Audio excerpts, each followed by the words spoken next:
గజం కేవలం 23,000 రూపాయలతో 165 గజాల భూమి కేవలం 38 లక్షలు మాత్రమే.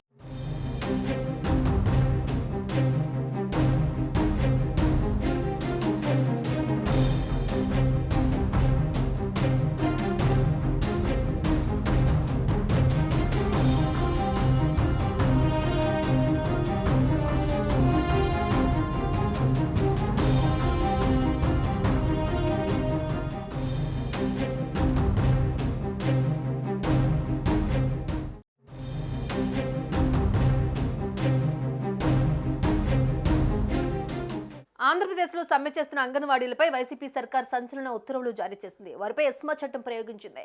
అంగన్వాడీలను ఎమర్జెన్సీ సర్వీసుల్లోకి చేర్చి 6 నెలల పాటు సమ్మెలు, నిరసనలు నిషేధం అంటూ ఉత్తర్వులు జారీ చేసింది. ఈ మేరకు జీవో నెంబర్ 2 విడుదల చేసింది. అత్యవసర సర్వీసుల కింద సమ్మెను నిషేధిస్తూ ఉత్తర్వులు జారీ చేసింది.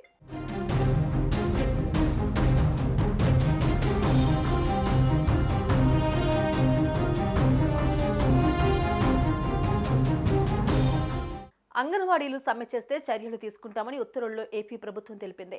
సమ్మె కారణంగా కేంద్రాలలో గర్భిణీ స్త్రీలు, పసిపిల్లలు తీవ్ర ఇబ్బందులు పడతారని జగన్ సర్కారు అంగన్వాడీ కార్యకర్తలను విధులకు హాజరు కావాలని విజ్ఞప్తి చేశారు.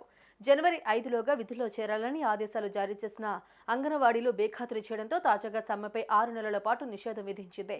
మరోవైపు గడిచిన 26 రోజులుగా సమ్మె చేస్తున్న అంగన్వాడీ వర్కర్లు, హెల్పర్ల వేతనాల్లోనూ ప్రభుత్వం కోత విధించింది. సమ్మెలో ఉన్న కాలానికి సంబంధించి వేతనం కట్ చేసింది. నెల వర్కర్ల ఖాతాలో పడుతున్న 10,000 రూపాయల వేతనం స్థానంలో ప్రభుత్వం ఈ నెల 8,050 రూపాయలు మాత్రమే జమ చేసింది. ది ఎసెన్షియల్ సర్వీసెస్ మెయింటెనెన్స్ యాక్ట్కు సంక్షిప్త రూపమే ఎస్మా. ప్రజల సాధారణ జీవనం సాఫీగా సాగేందుకు తోడ్పడే సర్వీసులకు భంగం కలగకుండా ఈ చట్టం ఉపయోగపడుతుంది. వైద్యం, ప్రజా రవాణా వంటి అత్యవసర సేవలు అందించే రంగాలలోని సిబ్బంది సమ్మెల పేరుతో విధులకు గైర్హాజరు కాకుండా ప్రభుత్వం ఈ చట్టం ప్రయోగించవచ్చు. ఈ చట్టం ప్రకారం సమ్మెకు ఆర్థిక సహకారం అందించేవారు శిక్షార్హులే.